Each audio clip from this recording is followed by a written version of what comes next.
चलिए कार्यक्रम की शुरुआत करते हैं, प्रोग्राम की शुरुआत करते हैं। दुख से कैसे बचे, लेकिन सबसे पहले बात करते हैं बिलीव इन कर्मा।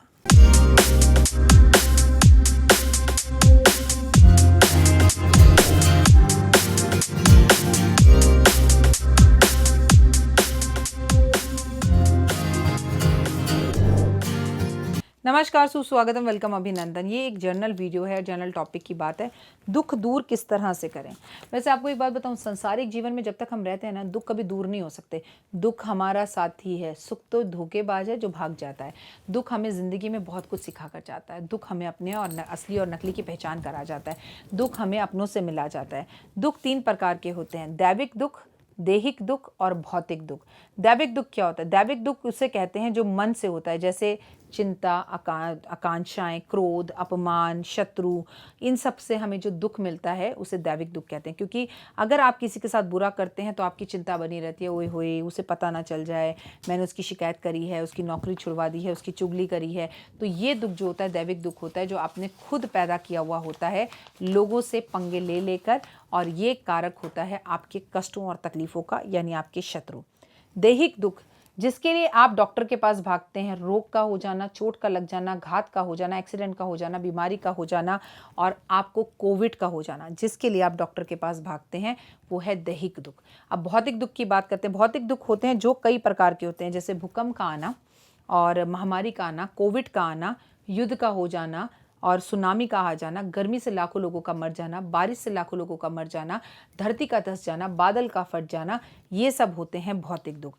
लेकिन इसमें कमाल की बात ये होती है कि तुलसीदास जी कहते हैं रामचरितमानस में कि इन दुखों का वर्णन करते वक्त उन्होंने एक खास बात बताई है, और वो ये बात बताई है कि रामचरितमानस उन्होंने राम राज्य के अंदर लिखी थी। लेकिन आपको पता है राम राज्य में इनमें तीनों में से एक भी दुख नहीं था, एक भी दुख नहीं था, और तभी ये दुख लिख दी गई। यानी कि दैविक दुख, दैहिक दुख और भौतिक दुख तीनों ही रामचरितमानस में लिखे गए हैं और तुलसीदास जी ने लिखे हैं। लेकिन उस समय पर वहाँ पर ये दुख नहीं थे। ये सारे दुख उन्होंने लिखकर बताए कि ये दुख कलयुग में होंगे और इसके उपाय क्या हैं। संसार में अगर आप किसी भी चीज़ में दिल लगाते हो तो आपको दुख होता है। तो अब आप मुझसे कहोगे क्या करें राखी जी, दिल ना लगाएं, बच्चे को ना पूछे, पति से प्यार ना करें, पड़ोसी से प्यार ना करें, काम से प्यार ना करें। तो नहीं, संत लोग कहकर गए हैं किसी से प्यार करना है करो, दिल लगाना है लगाओ, करो प्यार उम्मीद मत करो। जैसे एक नाव जो है अगर समुद्र में चलती है तो वो चलती चली जाती है। नाव पानी के ऊपर चलती है तो कोई परेशानी नहीं आती, लेकिन अगर पानी नाव के अंदर आ जाए तो फिर क्या होता है। तो आप किसी से भी प्यार करो, उम्मीदें करो, लेकिन प्यार करो, एहसास दो, प्यार के बदले में प्यार दो, लेकिन उम्मीद मत करो। जैसे नाव पानी में चुपचाप चलती रहती है तो चलती रहती है, लेकिन जब पानी नाव में चलने लगता है तो नाव डूब जाती है। तो आपको किसी से प्यार करना है तो सबसे पहला उपाय है, संसार में किसी से कोई उम्मीद मत करो कि मैंने उसको कॉम्प्लीमेंट दिया वो मुझे देगा, मैंने उसके लिए इतना किया वो मेरे लिए क्यों नहीं कर रहा।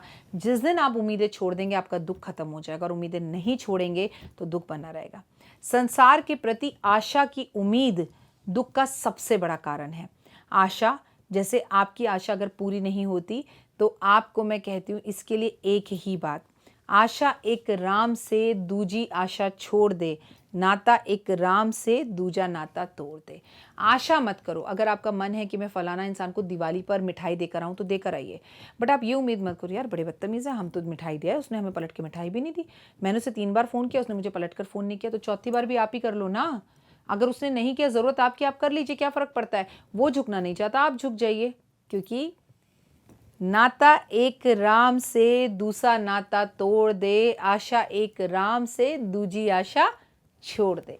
इससे आपके दुख कम होंगे। इस संसार में कोई भी गरीब नहीं है। कहा जाता है कि हर मनुष्य का हृदय आशीर्वाद और बहुमूल्य हीरे मोतियों से भरा हुआ है, एहसास से, अपनेपन से और प्यारे प्यारे शब्दों और भाषा से बना हुआ है।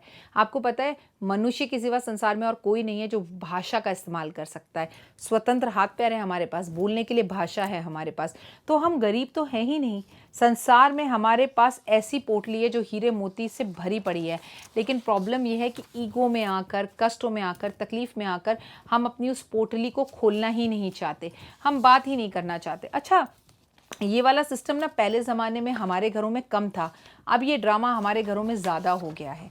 अब ये प्रॉब्लम हमारे घरों में ज़्यादा हो गई, मैं क्यों बात करूँ, वो कर लेगी, मैं क्यों फ़ोन करूँ, मैं क्यों पूछूँ। ये जो हमारे अंदर ईगो है, और कई लोग तो पता है क्या बोलते हैं, घंटा मुझे कोई फ़र्क नहीं पड़ता, मुझे संसार में किसी की ज़रूरत नहीं है, मेरी ईगो अपने आप में इतनी बड़ी है। और मैंने उन्हीं लोगों को दुख में भरते हुए, कष्टों में भरते हुए देखा है। उनका पति उनके साथ ईमानदार नहीं है, उनकी पत्नी उनके साथ ईमानदार नहीं है, पैसा होकर पैसा नहीं है, औलाद होकर औलाद नहीं है, घर होकर घर नहीं है। ऐसे हज़ारों लोगों को मैं जानती हूँ जो कड़े खरीदते रहते हैं, अंगूठियाँ खरीदते रहते हैं, नए नए कपड़े खरीदते रहते हैं, लेकिन संसार से इतनी चोरी कर रखी है कि उसे पहन भी नहीं सकते। अपने आप से भागते हो, तू क्या भागेगा संसार से, तू भागे मनुष्य अपने आप से। तो भाई ज़िंदगी बहुत खूबसूरत है, और सिर्फ आपको मोटिवेट करने के लिए मैंने आपको बताया। अगर दुख आपको अपने अंदर दूर करने हैं तो आज से मेरी 5 बातें थाम लीजिए।